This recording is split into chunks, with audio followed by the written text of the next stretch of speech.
Que a boa graça do nosso bom Senhor Jesus se multiplique sobre toda a amada e primeira Igreja Batista de Lisboa e sobre os visitantes que se achegam a este culto desta manhã. Quero agradecer muitíssimo o privilégio de voltar a ocupar o vosso púlpito. E na manhã de hoje, a minha esposa Nadir, que lá está, e eu queremos muitíssimo agradecer a oportunidade que temos tido de passar aqui neste país quase 2 meses no início do nosso sabático. E para que tal acontecesse, durante esse tempo aqui, queremos externar o nosso agradecimento, não só pelas orações desta boa igreja, mas também a amizade do vosso pastor Tiago Oliveira, que muito contribuiu e muito nos ajudou para que aqui pudéssemos ter um tempo tão precioso, morando boa parte desse tempo aqui em Arroios e desfrutando de uma boa oportunidade de nos situarmos aqui. Era a nossa intenção participar com os irmãos no próximo domingo também, inclusive tínhamos de início esse compromisso, mas precisamos antecipar a nossa viagem à Espanha, de onde regressaremos ao Brasil, pelo que pedimos aos irmãos as devidas escusas por nossas ausências no próximo domingo nesta igreja, o que naturalmente sentimos muito, mas é com muita alegria que nós participamos do culto desta manhã. Eu gostaria de convidá-los a que abram as vossas Bíblias em Filipenses, capítulo 4, o verso 13. Filipenses, capítulo 4, o verso 13.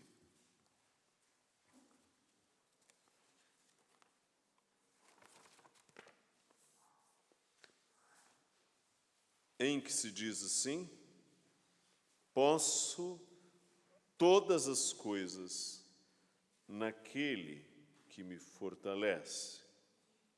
Outra tradução dirá: tudo posso naquele que me fortalece. Posso todas as coisas naquele que me fortalece. Podemos ler juntos? Posso todas as coisas naquele que me fortalece. No tempo dos juízes, em Israel, viveu um homem chamado Sansão. Ele era nazireu, o que significa que trazia consigo o voto de consagração, de tal maneira que sobre os cabelos de Sansão não se passaria a navalha. E a Escritura faz referência à força extraordinária de Sansão. Alguns feitos extraordinariamente incomuns, até que lhe cortaram os cabelos. E ele perdeu a sua força. Veio ao cabo tornar-se cego e escravo, vindo a substituir um jumento, girando um moinho entre os filisteus idólatras. A força de Sansão não estava nele, em rigor.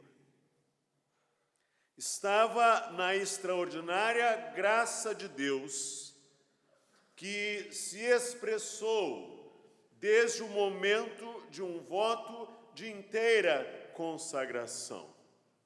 Em resumo, a força de Sansão vinha do Senhor. Nós temos aqui a carta do apóstolo Paulo aos Filipenses, A igreja em Filipo integrava a região da Macedônia, que àquela altura era imensamente empobrecida. Muitas tribulações, aliás, passara o apóstolo Paulo em seu trabalho missionário naquela região, notadamente nas cidades de Filipos e Tessalônica. Em Filipos, deu-se a prisão. Paulo e seu companheiro Silas foram levados ao cárcere interior, amarrados ao tronco, e à meia-noite erguiam louvores ao Senhor. Quando se deu, após a conversão de Lídia, a conversão do carcereiro e sua família, tendo então tido início a notada igreja filipense, a primeira deste continente europeu. A carta aos Filipenses, essa que temos diante de nós, traz-nos o tópico do contentamento. Às vezes, igualamos as ideias de alegria e contentamento, conquanto a ideia de contentamento vem de contém, ou seja, alguém contente desfruta, contém realidades. Alegria pode transmitir, por vezes, nem sempre, as acepções de sentimentos variáveis, mas o contentamento resulta do fato de que contemos certas realidades. E o apóstolo Paulo trará agora, a certa altura, a referência ao fato do sustento que os crentes filipenses, mesmo em grande pobreza, como ele refere aos coríntios, providenciaram para o seu ministério. Ou seja, os crentes filipenses viram o ministério do apóstolo Paulo como uma expressão da graça de Deus. Por isso, nos versos 15 e 16, 15 a 18 desse capítulo 4, dirá: E sabeis também vós, ó Filipenses, que no início do Evangelho, quando parti da Macedônia, nenhuma igreja se associou comigo no tocante a dar e receber, senão unicamente vós outros. Porque até para Tessalônica mandastes não somente uma vez, mas duas, o bastante para as minhas necessidades. Não que eu procure o donativo, mas o que realmente me interessa é o fruto que aumente o vosso crédito. Recebi tudo e tenho abundância, estou suprido, desde que Epafrodito me passou às mãos o que me veio de vossa parte como aroma suave, como sacrifício aceitável e aprazível a Deus. Observem, o apóstolo aqui está a dizer nos versos que acabamos de ler, que no início do seu ministério, naquela zona, naquela região, apenas a igreja filipense tomou para si o privilégio de cooperar com o seu ministério, o que deve ter sensibilizado notadamente o coração do apóstolo. E agora ele dirá, aí no verso 10, alegrei-me sobremaneira no Senhor, ele diz no verso 10, porque agora, uma vez mais, renovastes a meu favor o vosso cuidado, o qual também já tinhais antes, mas vos faltava oportunidade. Ou seja, a igreja filipense tinha um cuidado pelo apóstolo Paulo, uma preocupação com o seu ministério, uma preocupação salutar com o seu sustento. E conquanto faltasse oportunidade para fazer chegar ao apóstolo os seus donativos, agora, tendo recebido tal condição, tal oportunidade, eles renovaram mais agora o seu cuidado a favor do apóstolo, o que foi imensamente bem-vindo, oportuno. Porque Paulo estava a atravessar um momento de tribulação, de limites, de privações. Como todos podemos ler no verso 14, todavia fizestes bem associando-vos na minha tribulação. Então, o que temos aqui? O apóstolo milenar, chamado por Cristo a atravessar um momento de provação, de tribulação, uma igreja mormente pobre, com seus limites, mais rica em generosidade, enviando os seus donativos ao apóstolo Paulo, justamente naquele momento. Isso foi extraordinário. Isto foi algo que resultou em um transbordar de alegria ao coração do apóstolo Paulo. E como foi que Paulo lidou com esse assunto das ofertas?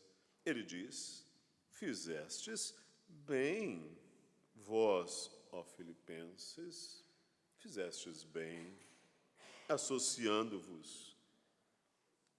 Ou seja, o apóstolo tem clareza que aquelas ofertas bem fariam ao reino de Cristo, e que é interessante esta palavra, este verbo que nos chega, que os filipenses se associavam ao apóstolo Paulo na obra que ele estava a realizar. Mas por que Paulo diz: fizestes bem? Ele diz no verso 17, ele diz assim, o que ele claramente almejava. Ele diz: fizestes bem com as vossas ofertas, porque isto me fez bem, porque estou à procura dos vossos donativos, porque estou à procura de que fazer uso das prerrogativas de que sou apóstolo, a exceder os meus pedidos, os meus fardos sobre a igreja de Cristo, era isto? Não. Ele diz no verso 17, não que eu procure o donativo, mas o que realmente me interessa é o fruto que aumente o vosso crédito.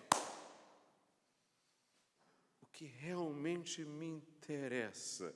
E ele dirá aí o que essas ofertas significavam diante de Deus. No verso 18, recebi tudo e tenho abundância. Epafrodito, que era daquela igreja, me passou às mãos o que me veio da vossa parte. E agora ele descreve aquele donativo como aroma suave, como sacrifício aceitável e aprazível a Deus.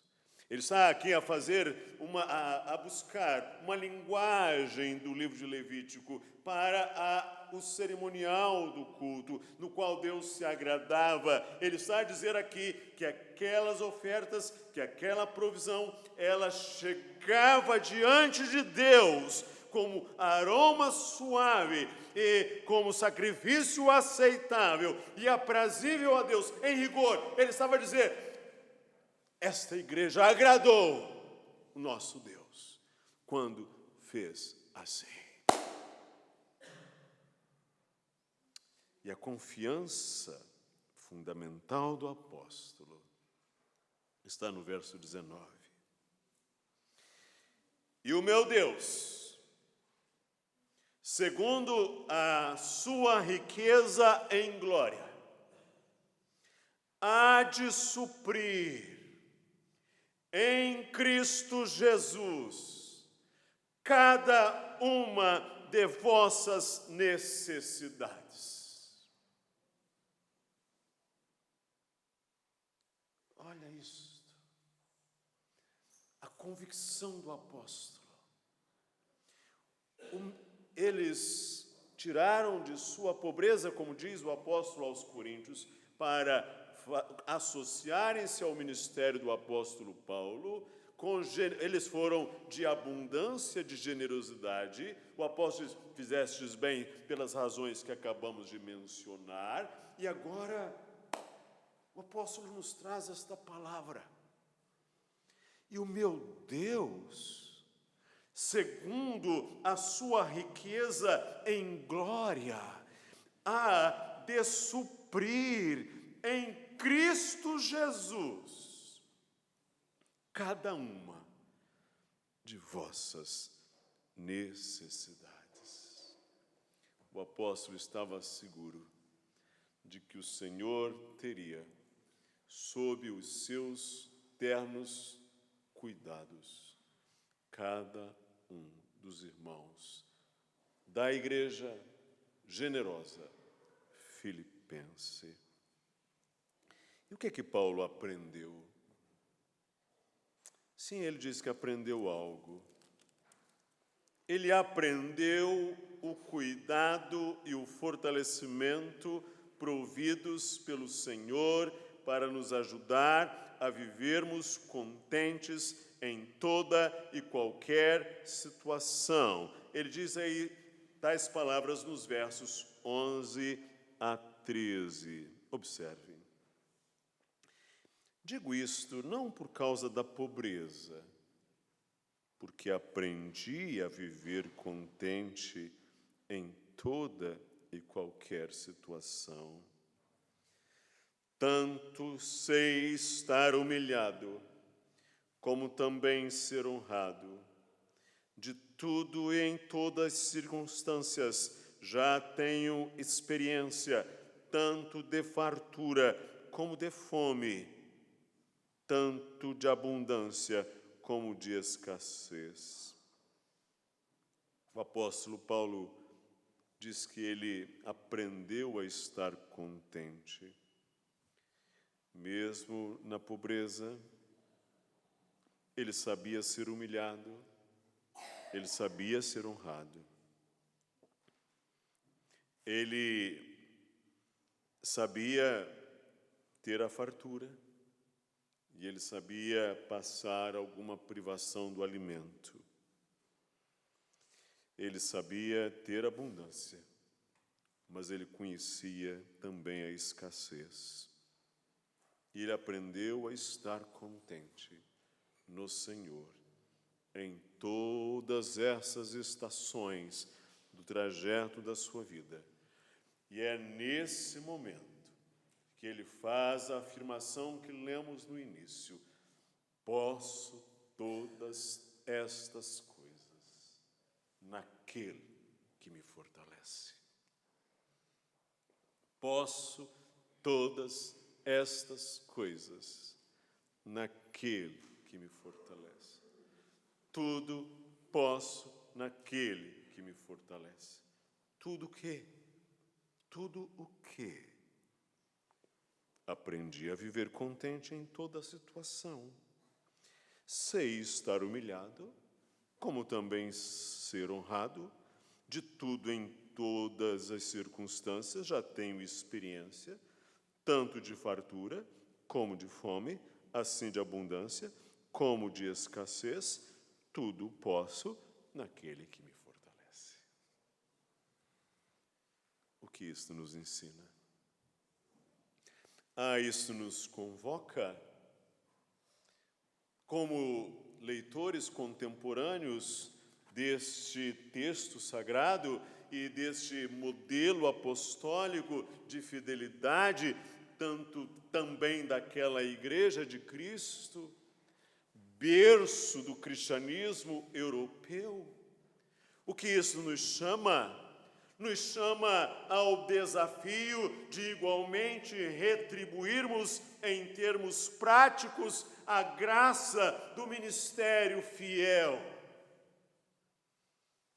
Retribuirmos em termos práticos a graça de ministros e servos fiéis, pastores, missionários, obreiros que estão ali a realizar os seus trabalhos, os seus ministérios, alguns debaixo de tribulação, e que nós podemos ter igual privilégio de nos associarmos com eles. Podemos e devemos. Também de não perdermos a perspectiva da graça de Deus nas diferentes circunstâncias da vida. Ora, está aqui o apóstolo Paulo, que passou por todas as circunstâncias aqui descritas. Certa ocasião, ele experimentou um sofrimento atroz, a ponto de dizer que quase chegou a desesperar da própria vida. Mas não perdeu a perspectiva, a percepção da graça de Deus nos diferentes contextos, nas diferentes circunstâncias. Isto nos é absolutamente humilhante. Sei estar humilhado, como também ser honrado. De tudo em todas as circunstâncias, já tenho experiência, tanto de fartura como de fome, assim de abundância como de escassez. Aprendi a viver contente em toda e qualquer situação. E assim o apóstolo estava, por uma absoluta convicção da graça de Deus. Eu volto a isso daqui a pouco. Mas também ele aprendeu a perceber o cuidado e a provisão de Deus. Aquele mesmo Deus que lá no deserto sustentou o seu povo com o maná, o alimento dos anjos, que os hebreus chamaram pão vil e desprezível. Mas ali no deserto, o Senhor sustentou o seu povo. E o apóstolo Paulo, igualmente aqui, herdeiro desse grande legado, é capaz de dizer que aprendeu e percebeu o cuidado e a provisão de Deus e desfrutar o contentamento que isto gera. O contentamento em Cristo. E nós? Por vezes, o que nos leva a muitas vezes vivermos descontentes e em murmurações? Existem, em alguns contextos das igrejas de Cristo, irmãos e irmãs para os quais nada está bom. No deserto, este foi o problema. A murmuração, o descontentamento, o não contentamento, a não percepção da abundância de graça de Deus, os cuidados de Deus, a beleza de Deus, as riquezas que nós temos em Cristo Jesus, as provisões da riqueza em glória. Por vezes, gerações que vêm se alternando têm revelado crescentemente maior intolerância ao sofrimento. Gerações que vêm se alternando, vêm demonstrando menor resiliência, menor disposição de passar por experiências sofridas, e nós, neste mundo, passaremos tais, no mundo tereis aflições, além deste mundo, desta terra, nos produzir os seus cardos e abrolhos, nós também teremos as aflições por causa de Cristo, e precisamos estar preparados para transitar por elas. Mas percebemos hoje, com alguma tristeza, alguns para os quais a tolerância ao sofrimento, as dores, as privações, as aflições, é zero.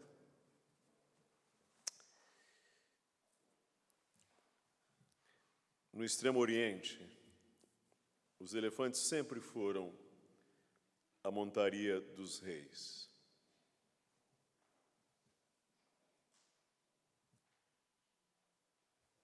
Os portugueses, aliás, quando chegaram em Goa, lá observaram os indostânicos usando os elefantes como meio de transporte. Os elefantes conseguem puxar até 9 toneladas. Aproximadamente 1,7 vezes o seu próprio peso. Mas eis o procedimento adotado pelos treinadores de circo para que os elefantes jamais se rebelem. O bebê elefante é amarrado com uma corda muito grossa a uma estaca firmemente cravada no chão. E o bebê elefante tenta soltar-se várias vezes, mas não tem força suficiente para tal. E depois de 1 ano, a estaca e a corda ainda são suficientes para manter o pequeno elefante preso. E ele continua a tentar a soltar-se sem conseguir, entretanto. E a esta altura, o animal passa a entender, a perceber que a corda sempre será mais forte do que ele. E ele desiste de suas iniciativas. E quando ele chega à idade adulta, ainda se lembra que por muito tempo ele gastou energia à toa tentando sair do seu cativeiro. E aí tem uma cena digna de dó, de compaixão. Porque o treinador, àquela altura, pode amarrá-lo com um pequeno fio a um cabo de vassoura, que ele não tentará mais a liberdade. Ele tem força, mas não sabe que tem. Esta situação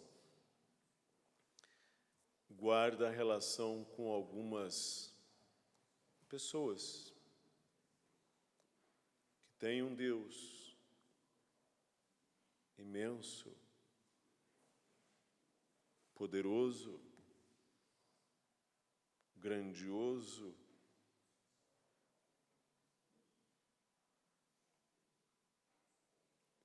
um Deus que tirou Israel do Egito, que tirou o Senhor Jesus Cristo do túmulo, que disse: haja luz, e houve luz.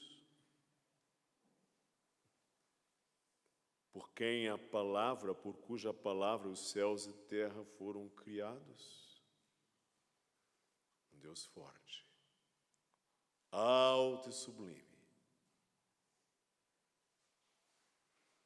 Mas a gente hoje que se diz cristã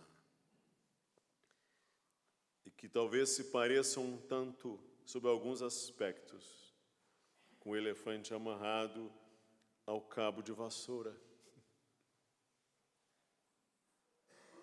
Cristo é quem nos fortalece. Cristo é forte. Cristo é todo-poderoso. Mas surge aqui e acolá uma geração de crentes que não tem desfrutado da força de Cristo e que não consegue lidar com as contrariedades, sem nenhuma condição de enfrentar dores e sofrimentos, que não consegue lidar com as humilhações, que não pode suportar as perdas, que não pode suportar as contrariedades e críticas. Alguns, lamentavelmente, não conseguem suportar a falta de atenção. Se um projeto ou uma expectativa lhes falha, elas não podem ser contrariadas. Na verdade, elas estão a dizer para nós: nada podem, não posso. Enquanto o apóstolo dizia: tudo posso, é naquele que me fortalece. Tais pessoas estão a dizer para nós: não posso, nada posso. O que não é aquele sentido de um certo lutador de MMA bem conhecido. E lutar aquele MMA, uma coisa que para mim parece meio que desumano, mas é assim. E ele tatuou no seu braço, no seu corpo, Filipenses 4,13. Tudo posso naquele que me fortalece. É como para dizer que, para ele, esse verso tem mais ou menos aquela mesma instrumentalidade daquele cartoon, daquele desenho He-Man, não sei se existe, em que ele tinha um lema: pelos poderes de Grayskull.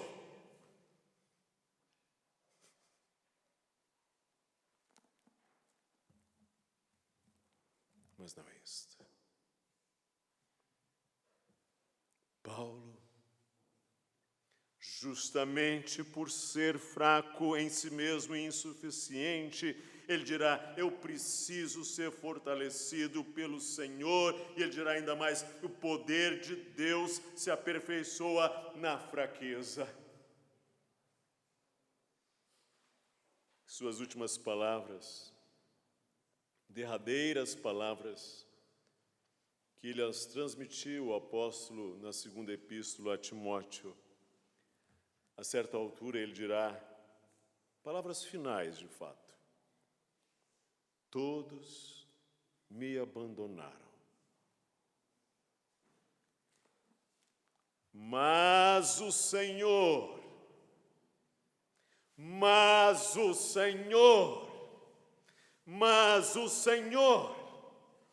me assistiu e me revestiu de forças.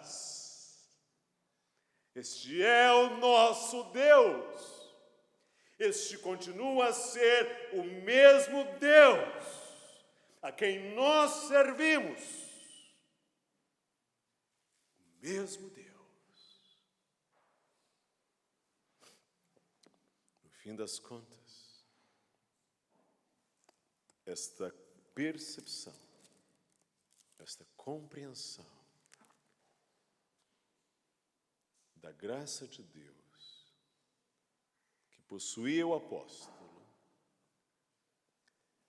reporta-se ao fato de que a grande riqueza de Paulo era Cristo. Era o Senhor Jesus Cristo. Ele dirá no capítulo 1, os versos 21 a 23, Filipenses capítulo 1, os versos 21 a 23. Ele dirá, porquanto para mim o viver é Cristo e o morrer é lucro. Entretanto, se o viver na carne traz fruto para o meu trabalho, já não sei o que hei de escolher. Ora, de um e outro lado estou constrangido, tendo desejo de partir e estar com Cristo, o que é incomparavelmente melhor. E dirá também no capítulo 3, os versos 7 a 9, mas o que para mim era lucro, isso considerei perda por causa de Cristo. Sim, deveras considero tudo como perda, por causa da sublimidade do conhecimento de Cristo Jesus, meu Senhor, por amor do qual perdi todas as coisas e as considero como refúgio para ganhar a Cristo e ser achado nele, não tendo justiça própria, que procede de lei, senão a que é mediante a fé em Cristo, a justiça que procede de Deus, baseada na fé. É por isso que ele dirá no versículo 14, prossigo para o alvo, para o prêmio da soberana vocação de Deus em Cristo Jesus. E dirá ainda no verso 20, pois a nossa pátria está nos céus, de onde também aguardamos o Salvador. É interessante isto, que quando o apóstolo pense em sua pátria nos céus, pense no Salvador, o Senhor Jesus Cristo. Sim, meus amados irmãos, sim, minhas preciosas irmãs, a razão de Paulo viver contente em todas aquelas coisas é porque ele já possuía o grande tesouro, que é o Senhor Jesus Cristo.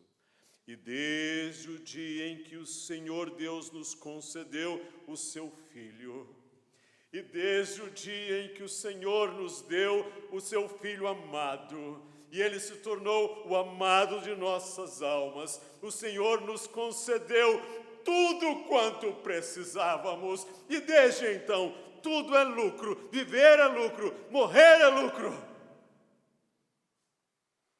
O apóstolo experimentou o cuidado e o fortalecimento providos pelo Senhor.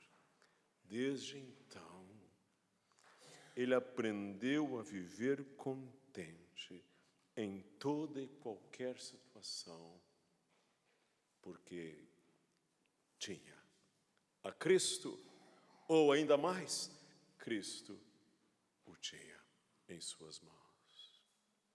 Que tenhamos nós a mesma confiança do apóstolo, que nele, naquele que nos fortalece, nós podemos todas tais coisas. Amém. Oremos. Senhor, ajuda-nos. Tendemos a ser teus filhos frágeis, vulneráveis. Precisamos do teu socorro. Precisamos da força que vem de ti. Precisamos que a nossa confiança em Cristo e a nossa gratidão por Ele e a nossa experiência, percepção da graça acentuem, cresçam, para que possamos ser fiéis, estarmos contentes, menos descontentes e mais contentes no Senhor. É a nossa súplica em Cristo Jesus.